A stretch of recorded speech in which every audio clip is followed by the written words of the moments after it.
Okay.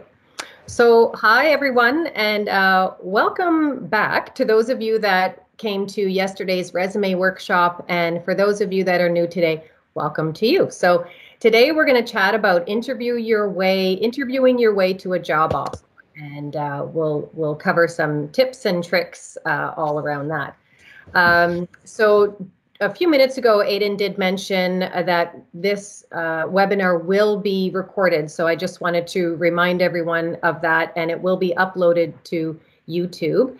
Also, of course, I'll be taking questions, but what we'll do is we'll just keep them till the end. And so please, write them down or go ahead and put them in the chat. But we will be leaving them for the end and review any questions you might have at that point. So before we get started, I would like to acknowledge that I do have the honor and privilege and pleasure to work, study, and live in a region south of the Fraser River, which overlaps with the unceded traditional and ancestral lands of the Kwantlen, Musqueam, Katzie, Semiahmoo, Tsawwassen, Kikite, and Kwee-Kwitlam peoples.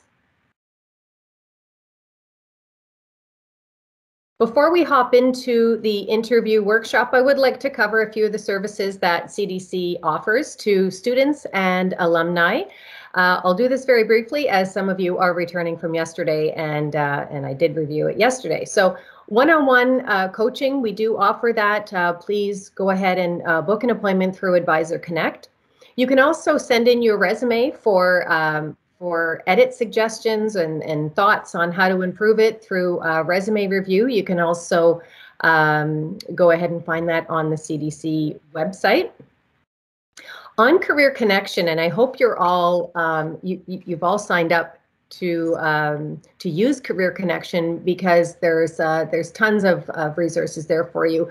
You have access to exclusive job postings specifically posted from employers for KPU students' eyes and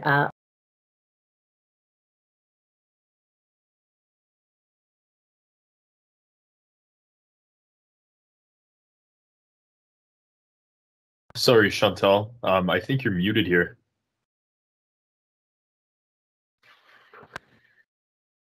Funny, was I muted the whole time? No, you just muted. I think maybe Michelle might have accidentally muted you. Oh, or someone. So all no good. worries. Oh, thanks, Aiden. Okay, so I won't repeat this. You can see there on the screen some services that are available to current and previous KPU students. So we have one-on-one coaching, resume reviewing, where you can upload your resume.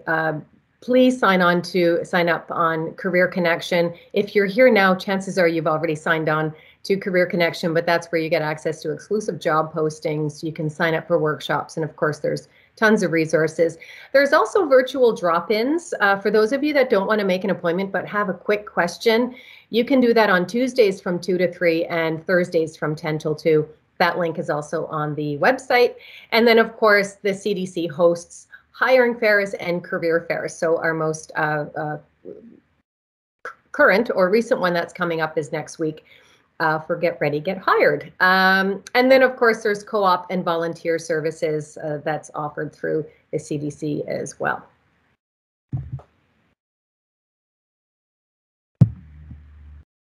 Okay, so for tomorrow, we do have another workshop, same place, same time. Relationship building, also known as networking, that's tomorrow. On Thursday, navigating the virtual job fair, that's same place, same time, 12 till 1. And then on Friday, we have Resumania, and that's where you can get real-time feedback on your resume. So we hope that you'll join us then. This is all leading up to the big event, which is next week. That's the Get Ready, Get Hired virtual job and volunteer fair on Wednesday, September 22nd from 12 till 3. So hopefully we'll see you out there as well.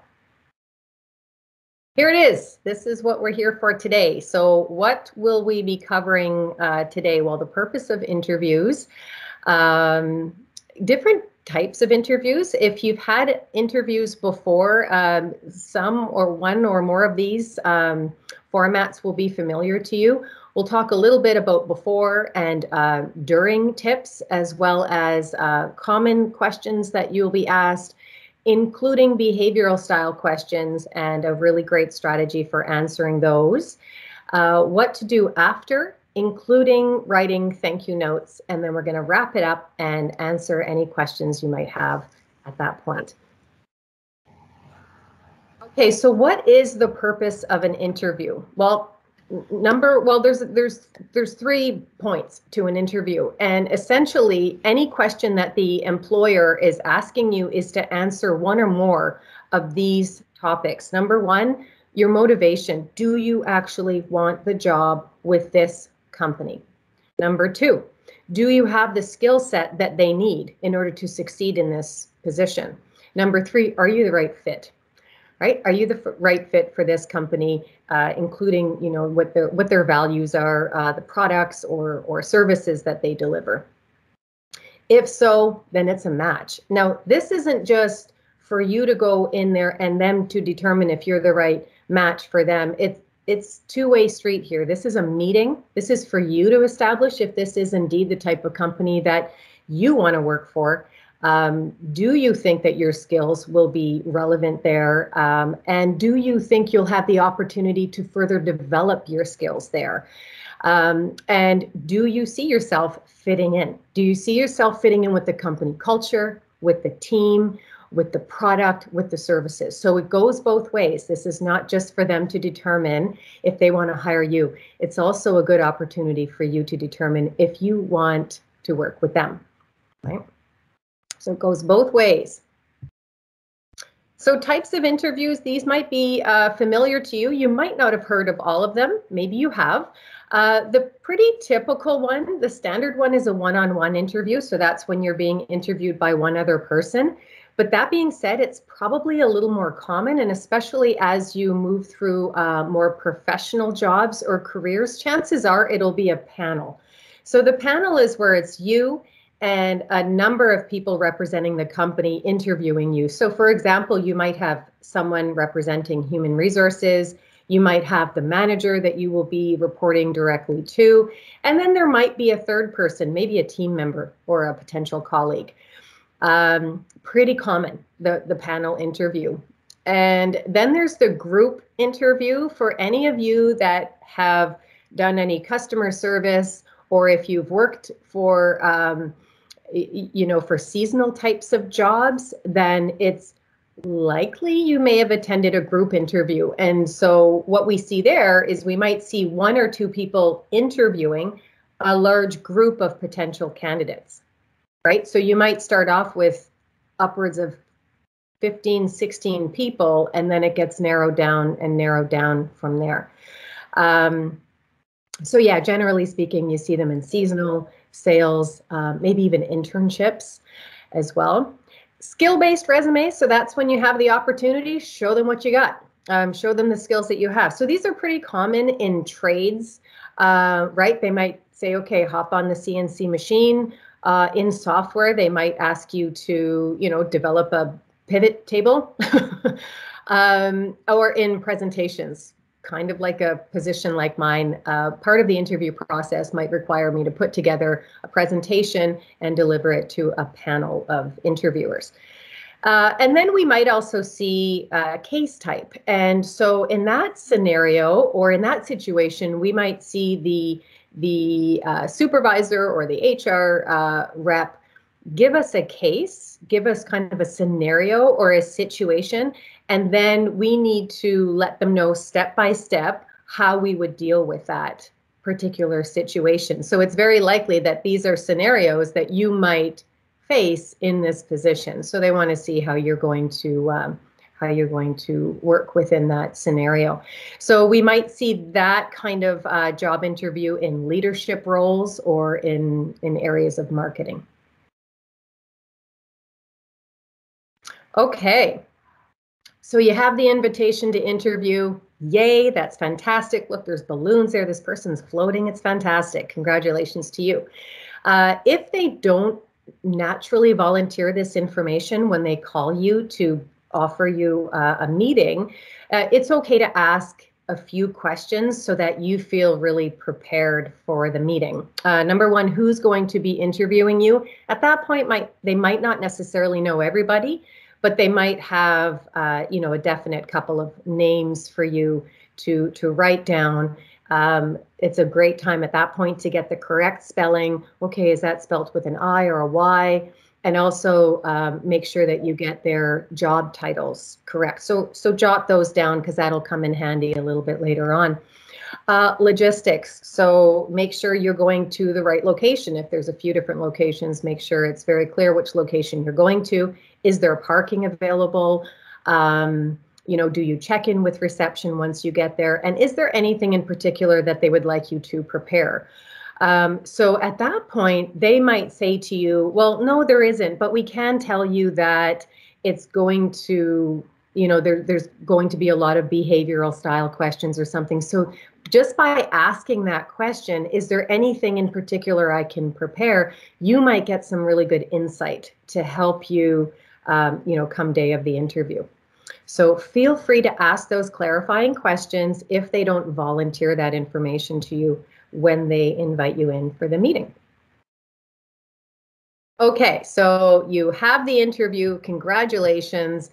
Of course, you want to prepare. And why would you want to prepare for an interview? Well, of course, it reduces anxiety. It's kind of like, I'm going to equate it to this, but it's kind of like preparing for a test. You wouldn't go in without without preparing and studying. And it's really no different here. This is a place that you could potentially spend X number of years with. So you want to make sure that this is the right fit for you. So it reduces anxiety, right? Makes you feel good. It allows you to speak and behave with confidence. So if you really have backed your comments with some good, solid research, you're going to feel pretty good walking in there, right? It also helps you to understand the needs of the company as well, so that your answers, and this is number 4 here, so that your answers can really reflect an understanding, a deep understanding for what it is they need. And what you've done is you've kind of taken a look at your own previous achievements, your skill set, and you've customized it to how you think those things would fit best within their company.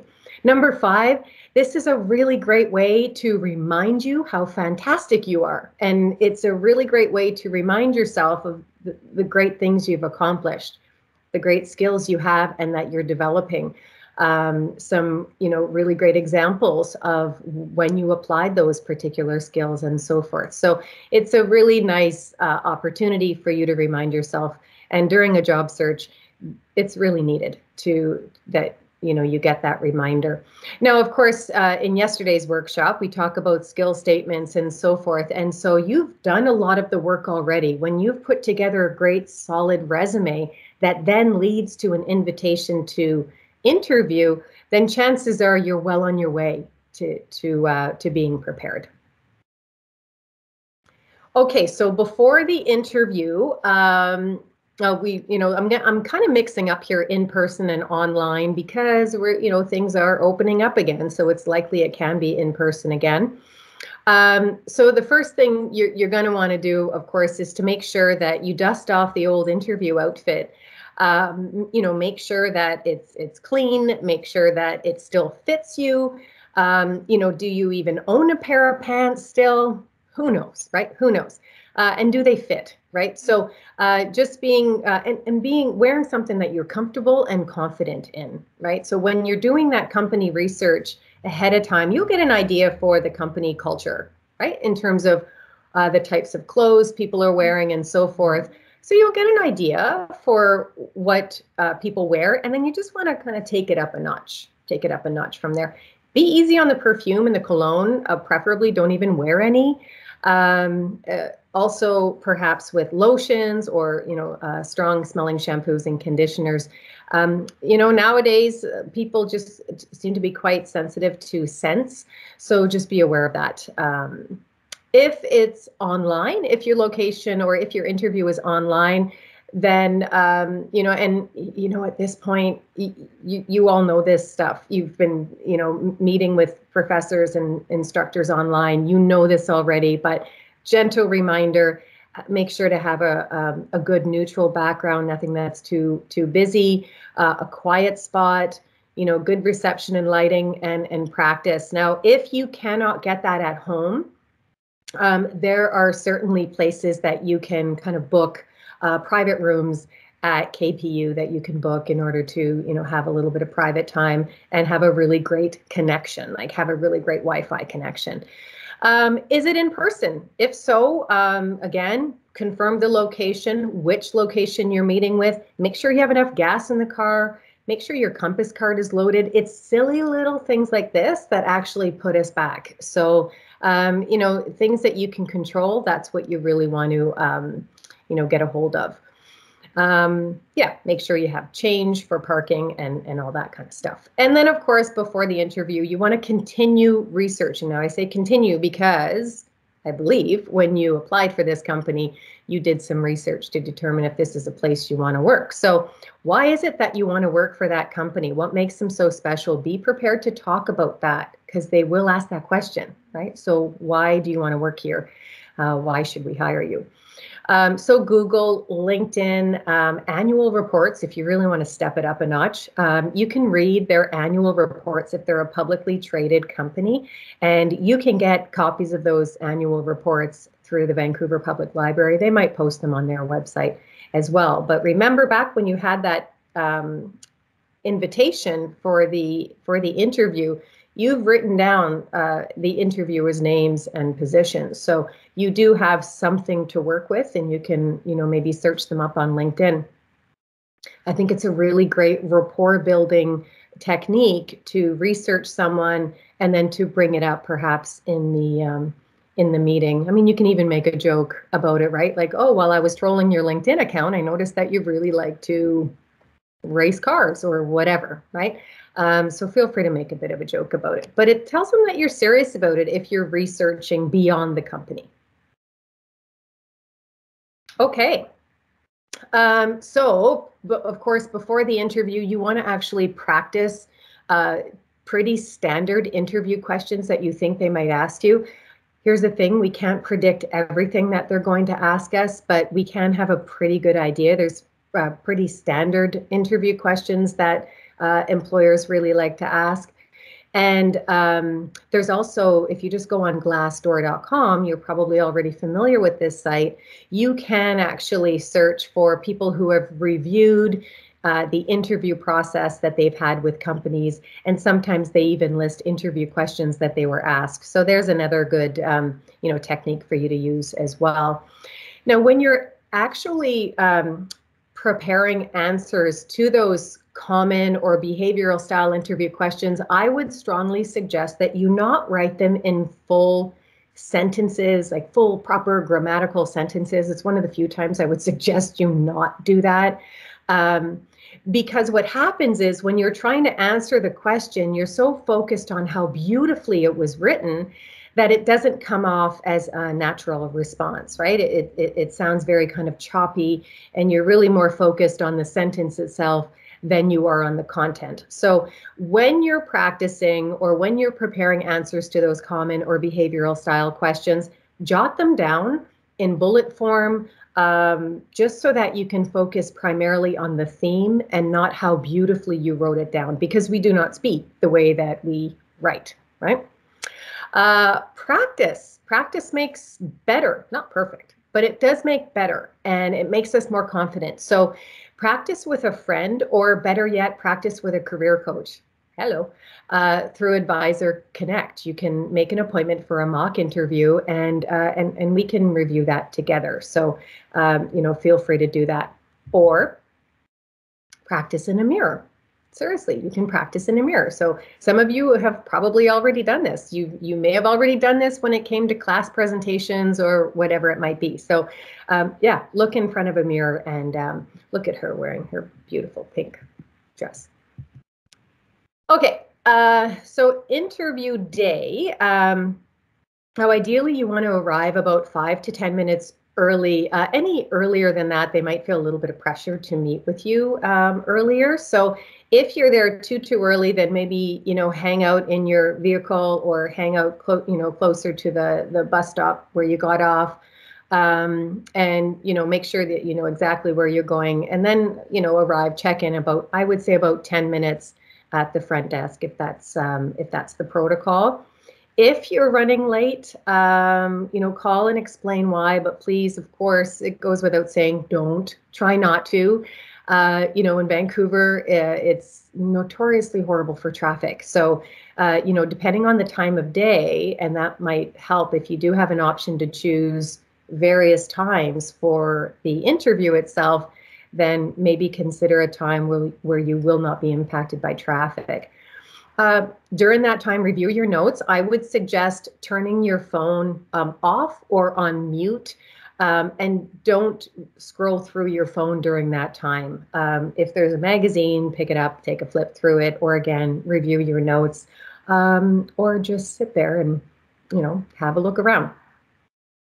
What to bring. So it is a good idea to bring copies of the resume that you submitted to them. Notice how I said that you submitted to them, meaning you're going to have different resumes, I would hope, and you made a special one for them. So make sure you're bringing that one with you. Ideally, it's a great idea to have a copy for each of the people that are interviewing you.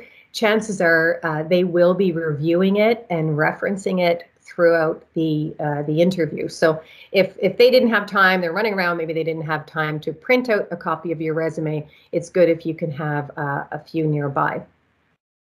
List your 3 to 4 references. Now, if you were in yesterday's workshop, you'll remember that I suggested to keep the header of your resume consistent throughout your all other documents, including your cover letter and your reference sheet. So, please have a copy of your references with the same header as your resume. They might not request it, but if they do, yay, that's a good thing. That's definitely a positive sign, and you're ready to give it to them. It's no big deal. If you don't have it, of course, you can always email it to them later on. Also bring a pen and a notepad. Here's the thing is you may put together a list of questions that you want to ask the interviewers after they have finished asking you their questions. But what happens is they will often do a lot of talking. Like they will tell you about the company, they'll tell you about the team, they'll tell you about the position. And so they might answer some of the questions that you had already prepared. So be prepared for that. Have your pen in your hand, and you're not going to be sitting there, writing paragraphs. Make sure to maintain that eye contact, but you can maybe, jot down a few points to remind you of some new questions that you developed, and also just to remind you of some things that you, might want to thank them for later on when you send them the thank you note. The other thing I noticed I didn't put in here is a portfolio. So now is the time to also bring your portfolio, but you might have an online portfolio. And if you did, if you were in yesterday's workshop, you would already put that in the header of your resume. Okay, so during the interview, so here is if you haven't had an interview online, it can be a little bit tricky because on the computer, you have the faces, most likely a few faces of people that are interviewing you. And so you're going to want to look down at your screen because you're thinking you're making eye contact with them there. But of course, there's the camera. And so I strongly encourage you to make eye contact with the camera. It might be a little bit uncomfortable, but with practice, it does become easier. Maybe put a little sticky note beside the camera with a little smiley face to remind you to keep that eye contact there.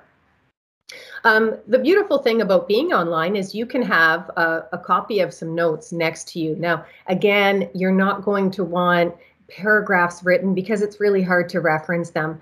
But if you just have a few key points, keywords, industry-specific terminology that you want to make sure to insert into some of your answers, it's a good opportunity for you to do that. So maybe have that a little bit on the side, maybe with constant reminders to smile, because on camera, while you're listening to a question or perhaps to a comment about the company, you're going to have a resting face, right? And we've all heard of resting face. So what is your resting face like? Do you still look engaged? Do you look interested, or do you look tired or bored? And you're probably neither tired nor bored, but you might look it with your resting face. So little reminders, again, with the sticky note beside the camera, with a smiley face, it kind of just reminds you to keep engaged, nodding, leaning in, smiling, and so forth. Dress like you're in person. This might be really, really tempting, especially for those of you that have, only been doing online classes. You're in your comfies, I get it, but I would recommend dressing from head to toe as though you were going there in person. It's the psyche of it all. It's the psychology of it. So you really want to feel like you are in a professional meeting. So leave those fluffy slippers for Netflix nights or Prime nights. Okay, so if you're in person, the smile, it's pretty crucial, of course, and the firm handshake. I had to keep it there because it is such a huge part of our culture. But with COVID, of course, everything has shifted. How we engage with people has shifted. So it might even be an elbow bump. You might be seeing those around. It's not likely to be a handshake, but perhaps we'll get back to that someday. And when we do, make sure it's firm and confident. But the first few seconds matter, so do be sure to greet them with a warm, genuine smile, and thank them for meeting with you that day. So again, we've already discussed this. You have your notepad to take very brief notes. Again, it's really just about point form. You can write down the interviewers' names and clarify the spelling, clarify their positions, and so forth. And on that same notepad will be your questions that might be answered before you get a chance to ask them. But if they are, then at least you have the option to write some new ones out. Pay attention to your body language. Again, if this is in person, pay attention to body language. So I told you already, it's very likely it's probably going to be a panel interview that you get. So you are needing to engage with potentially 3, maybe more, but usually around 3 interviewers. So make sure that you engage kind of equally with all of them. What might happen is 2 of them might be primary interviewers while the 3rd one is there to observe. Don't forget about that 3rd person. Give them eye contact, give them a smile, give them a laugh if something is said that's comical. You want to avoid crossing your arms too much. I know that it's a bit of a common thing, especially, maybe if you're nervous or if it's cold, but I would try to avoid that, which might be handy to have a pen in your hand. If you have a pen in your hand, you might be less likely to cross your arms. Speaking of pens, when we're nervous, we might do that. So try to avoid bringing in a pen like this to your interview. I've done plenty of mock interviews in my time, and this one seems to be a common one, oddly enough. Use of hands while you're talking. Yeah, use your hands while you're talking if you're a hand user. Don't overuse them, but it does demonstrate that you're comfortable and that you're expressive. So feel free, yes, to use your hands while you're talking. You want to generally mirror the people or the person that is interviewing you. So if they're pretty formal and they're sitting up pretty straight, you probably want to mirror that and do that yourself. I'm just going to pay attention of time here. Good. And so, but that being said, if it looks as though they are kind of slagging off, if they're looking a little bored, or if they're leaning in, squinting their eyes, either you are not speaking loudly enough, or perhaps you need to speak a little bit more clearly. But you can also ask them, did that answer your question? Or, was there something else you wanted to know about that? So really read their body language, right? So this is during the interview. And of course, you want to finish that by thanking them and asking about next steps. But first, we're going to get into answering the questions. So a few common interview questions. So again, you cannot predict every single question that they're going to ask you, but what you can do is you can prepare for pretty standard, pretty typical questions that you think they might ask you, so that when they do throw a question at you that you weren't quite expecting, it might kind of stumble you a little bit, but for the most part, you've been holding your own, you've been doing pretty well. It's okay if you fumble. It's okay if you fumble now and then. So pretty common question. And if you've had an interview, then chances are you've been asked this before. Tell me about yourself. This is, yes, it's an interview question. And yes, it is to establish rapport and for them to get to know you a little bit better. So it really should be answered in a way that tells them what's relevant to them, right?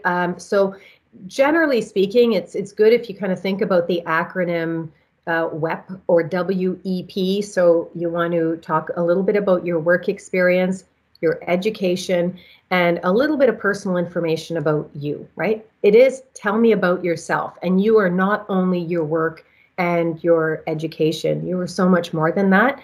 So you want to, rather than just simply reciting your resume, you want to let them know about a little bit about your work experience, but maybe you could be a little bit more specific in that you can talk about themes, like things that you really enjoyed throughout your working career, and it's through my experience over at ABC Corporation where I've really developed a love for, analyzing data or whatever it might be. So kind of pull it into them.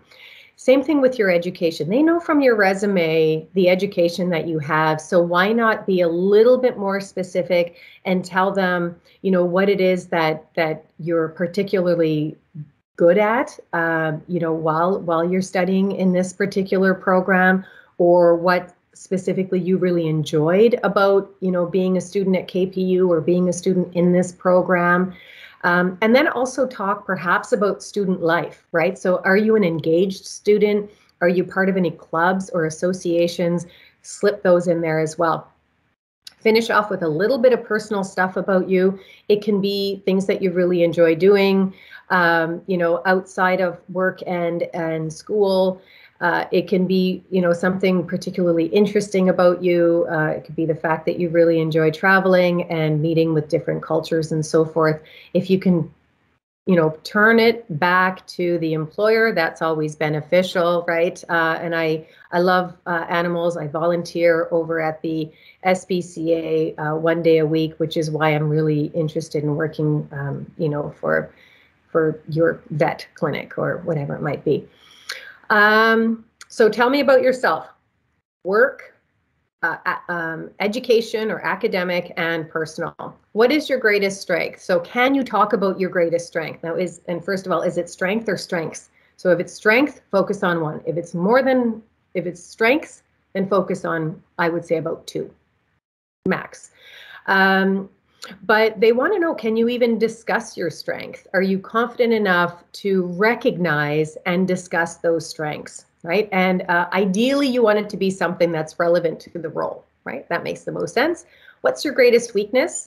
So for that, I always like to kind of turn it around a little bit and refer to it more as a challenge, right? So I'd say one of my greatest challenges is that I have a really hard time delegating tasks. And I'm not just saying that, I actually do have a hard time delegating tasks, and it is one of my challenges. And so what you want to do at this point is kind of turn it around. How are you working on that challenge, right? You want to make sure that it's not a challenge that will impact you negatively, but you also want to make sure that it's a weakness or a challenge that is relevant. I'm not going to say to a potential employer, if I'm applying as an accounting assistant, I'm not going to say, my snowboarding skills are really subpar. That's not relevant. They don't care about that, but they want to know, do you have any challenges that are going to impact your ability to do this job? So when you answer that question, identify what the challenge is, but also turn it around in terms of what it is you're doing to improve that, right? To work on that particular challenge. You'll also potentially be asked about the compensation, like what kind of salary or compensation are you seeking? And it's important at this point not to jump into negotiation because it's not a job offer yet. Once there's a job offer, that's when negotiation happens. So initially, this is just, they just want to make sure, are we on the same page? Like, are you kind of thinking in the same ballpark that we're thinking? Because if not, then we might need to have that conversation earlier rather than later, right? So at this point, the way to answer this, you can say, well, it's negotiable, you know, but they've asked you the question, so answer it as much as you can, right? So what kind of compensation or salary are you seeking? You can then come back and say, well, based on the research that I've done, and I've spoken to a couple of people in this company ahead of time, while I was doing research, and I say a range between, you know, 42 and 48,000 per year. Was this what you had in mind for this position? So follow up with that question. Is this what you had in mind for this position, right? Because otherwise they might say, okay, Chantal, so where do you see yourself falling within the 42 and the 48, right? So at that point, if they're really pushing for a number, say, at this point, I'd say I'm definitely comfortable negotiating within that range because I do understand that there are a few other things that come with that salary in terms of benefits and so forth. So that's something that we can certainly discuss a little bit later on. But for now, I can say that I'm comfortable within that range and then move on from there. Okay, now we have common interview questions, a few that we just covered, and then we have behavioral style questions. Now, for any of you that have had a job interview before, chances are you've asked these questions. And anytime I ask students or clients, what are some questions that you're concerned with? It usually, and I'm going to say a good 95% will come back and go, it's those behavioral style questions, right?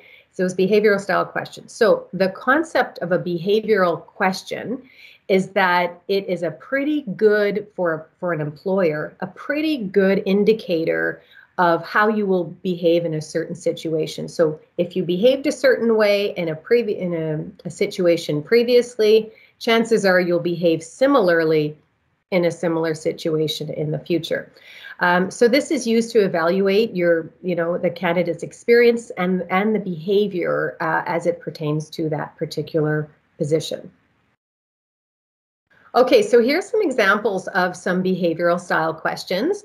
So have you ever had a conflict with a coworker, supervisor, or customer?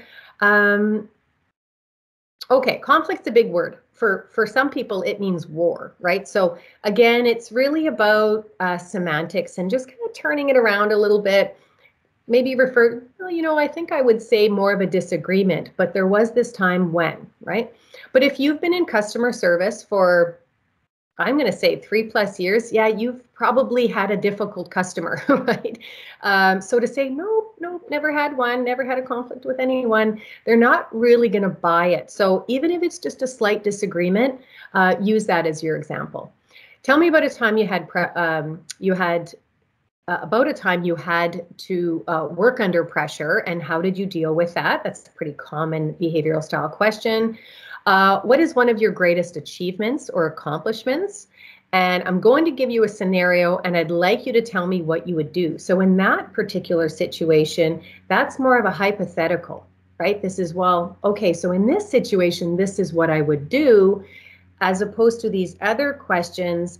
They are looking for a specific example that has happened and the way you have behaved, right? So there's hypothetical and then there's actual. So you really want to stick with actual as much as possible when answering those questions. So don't worry, there's a strategy. There's a strategy to answer those behavioral style questions, and it's using something called the STAR method. So storytelling basically is what this is. And using the STAR method is a technique that you can use in order to ensure that you answer the question in its entirety, right, while adhering to a nice, easy to follow structure. So the STAR method, let's break it down. So STAR is situation. So you want to start your story, your storytelling, right? So you want to start your story briefly describing the situation, right? The who, what, where, when. So you might start it with something like, well, back when I first started in this industry, I was working for a small company called ABC Corporation. There's the situation, right? The task. So you want to explain the task that you were working on or the particular challenge that you were facing. One day I came into work and I noticed that the projector wasn't working. And okay, something along those lines.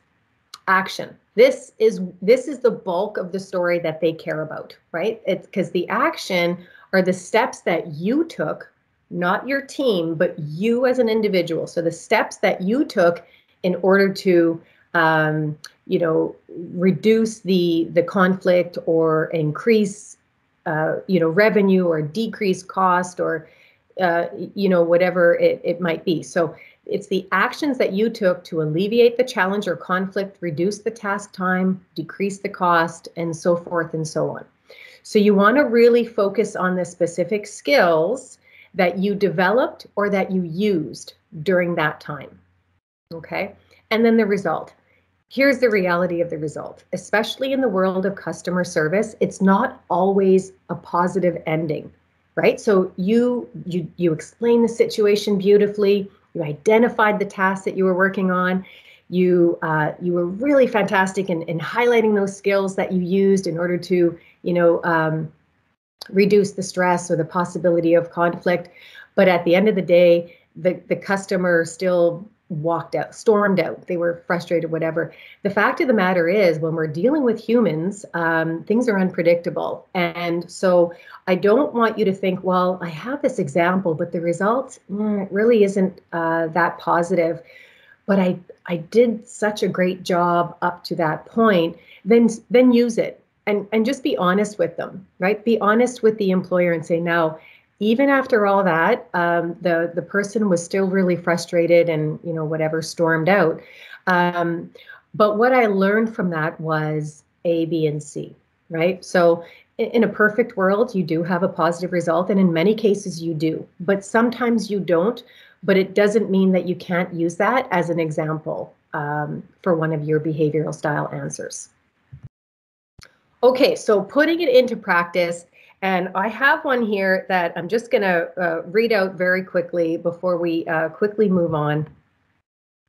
Now, I'm going to give you all this challenge yourself. You don't have to submit this to me, but after the webinar, I want you to think about an accomplishment, something that you're particularly proud of, and I want you to write it down using the STAR acronym. It can be anything. It can be a school accomplishment, a personal accomplishment, like a financial or a fitness goal that you achieved, something to do with work, whatever it might be. So I'm going to give you an idea of one briefly, and this should take me no more than about a minute to read to you.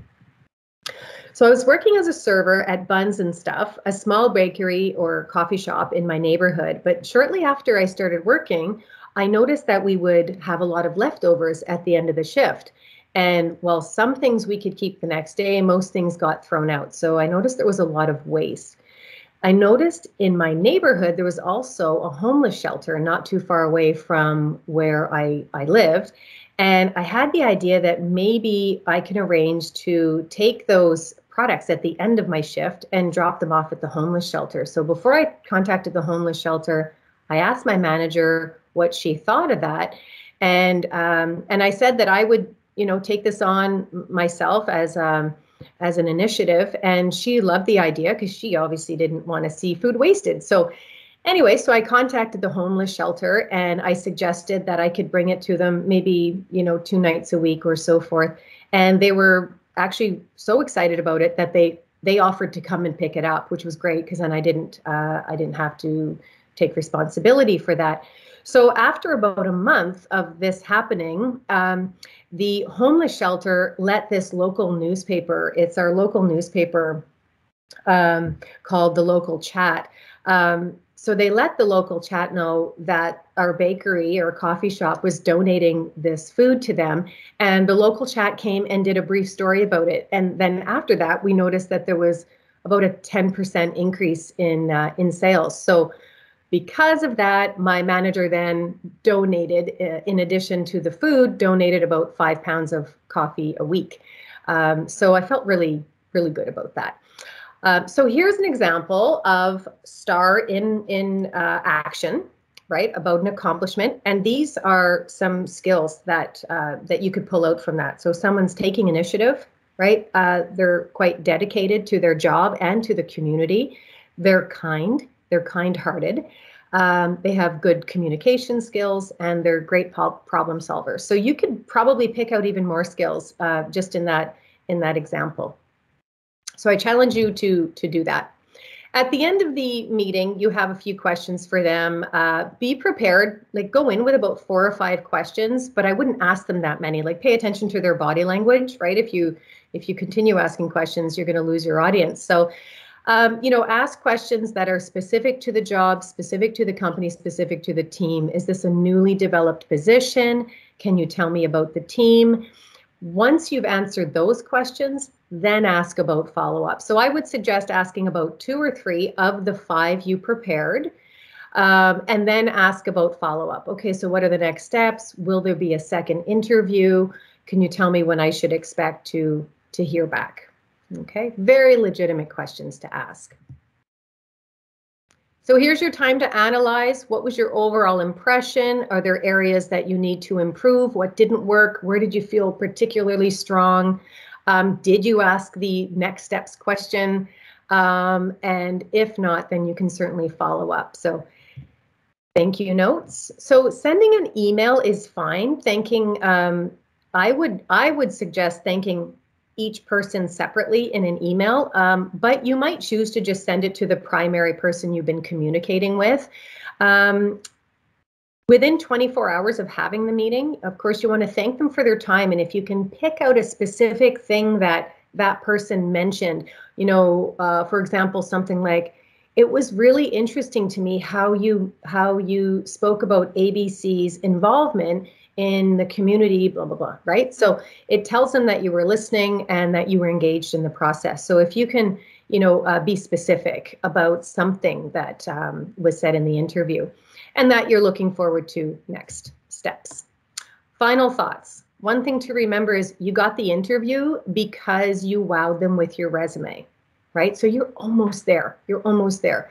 It's an opportunity for you to see if there's a match as well. It's not just for them. It's for you to see if that's where you want to work. Breathe. Be yourself. Practice, practice, practice, right? Practice by jotting down your thoughts. Practice in the mirror and practice with a career coach or a friend. Breathe. If you haven't heard by the next step date, then follow up with them by that point, right? Don't forget to send them a thank you note or an email, and breathe. All right, at that point, I can open it up for questions.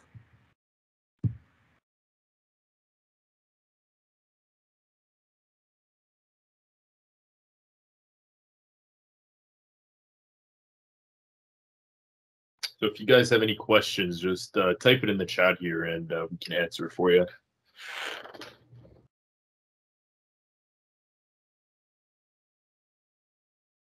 It must have just been so thorough.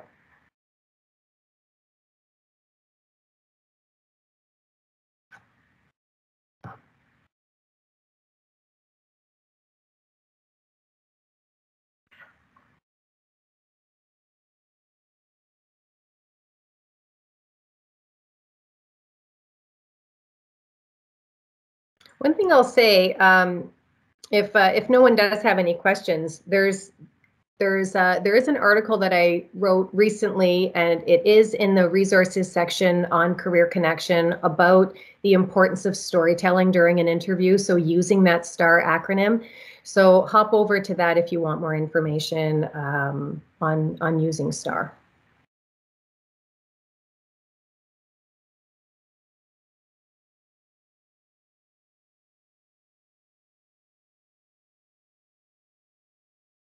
All right, Aiden, are you seeing any questions there or? Yeah, sorry. So Sanjana has a question. What are some other common questions to practice? Okay. Yeah, well, pretty standard ones would be, what do you know about the company? Why do you want to work here?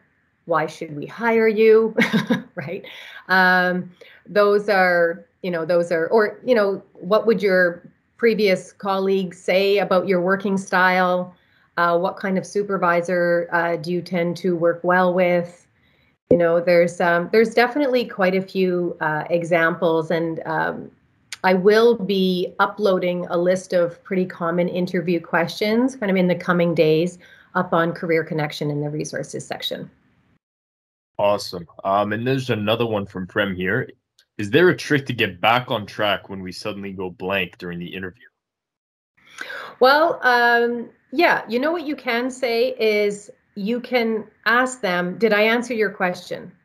You can ask those kinds of questions while you're answering the question. And if you feel like you went a little bit off track, stop talking and just be honest with them and say, I'm sorry, can you repeat the question again? I want to make sure that I'm answering what it is you're looking for, right? Or if you're not sure if you did ask that question, does that answer what you were, does that tell you what it is you were looking for? Or does that answer your question? So stop talking if you feel like you're going off, and just pull it back in by saying that, by asking that. Awesome. And then there's a question here from Ethan. Is there a specific way to find your greatest strength or identify it? That's a great question. They've all been really good questions. This is a really good one. So there's a few things that you can do, Ethan, I think. So there are skills assessments that you can take to help you identify and give terminology, like give language to the skills that you actually have. So doing a skills inventory, and you can find them, online very easily. But doing a skills inventory or a skills assessment will help you not only identify the skills that you have, but it will also give you terminology. And once you have that terminology, it might help you kind of remember when you use those skills, right? Another great technique is to ask your friends. Ask your friends, your family, what are some skills you think I have? And, can you tell me about a time that you think I demonstrated them, or why do you think I have those skills? So ask people around you as well. The other thing is to review your resume, review your education and what you do on with your interests and your hobbies, and write down stories. Like once you have you've identified kind of the skills that were required in order for you to do those particular jobs, let's just say, the next step would be for you to write down examples of when you use those skills and how you use those skills. So skills assessments or skills inventory assessments in order to help you identify the skills and then give you terminology. And that will probably prompt some memories of when you use those skills so that you can use them as examples. Ask your family and friends, and then review your resume. Awesome. And then there's just one last question listed up here. Is it possible to arrange a mock interview with you? Yes, please. Yes, do that. You can do that through Advisor Connect. So when you go into Advisor Connect, and if you've met with an academic advisor in the past, it's the same place, but you just want to go there and look for my name, and you can click on that, and then in the notes put that this is for a mock interview. As much information as you can provide to me would be great. For example, if you could just tell me the company and the position that you are interviewing for. If you do have one actually coming up, then give me that information. If you don't have one coming up, but you want to prepare for when you do, then just, let me know again. Thank you for posting that, Michelle. That's the link there for to book an appointment. But just indicate this is the kind of work I'm looking for, and it would, preferably be with this kind of company. Awesome. And then there's just a question here that could relate to maybe tips for wage negotiation, or whether there will be a webinar specifically for wage negotiation. Well, I don't have one coming up, but I can certainly, I might see an article in my future on salary negotiation. Yes, but if I'm just going to talk about a few points about salary negotiation, the best time to negotiate is when there's a job offer on the table. So try to really avoid specific numbers and specific communication around that during the process. right? So it's when they've established that they really want you on their team. That's when you're at your highest power when it comes to negotiating salary. When it comes to negotiating salary, of course, you want to do your research. Like, what is industry in terms of the market rate? Identify the type of company, of course. Like, are they a small business? Are they a startup? They might not be able to meet the market rate. They might be paying a little bit lower.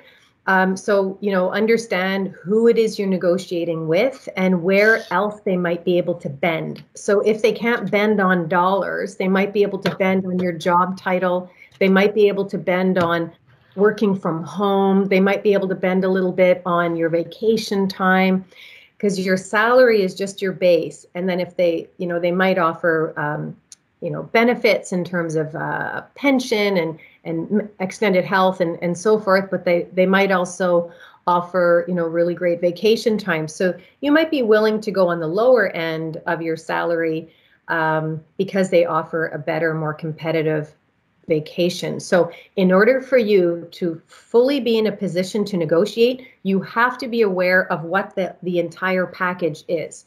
So it's money, it's a base salary, plus what benefits are there, what's the vacation package. Only once you know that information can you then go back and forth with a number. When you give them your range, it really should be a range, not that is the range, but it has to be within the market range, yes, but give them the range that you're willing to take. So don't necessarily start on the lowest if you're coming in with experience, right? You want to give them a range that you're actually comfortable with. And if you want to negotiate the high end of that range, then you need to come with support. Why are you worth the high end of that range? Awesome. Are there any more questions?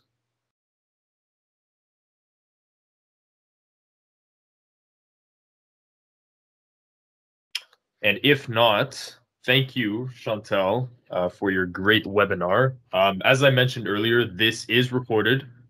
So everything that we've done here will be available on our YouTube channel. I will be posting it on our social media, and the link will be available in our description. All right. Thanks, everyone. Hopefully we'll see you tomorrow for the networking webinar.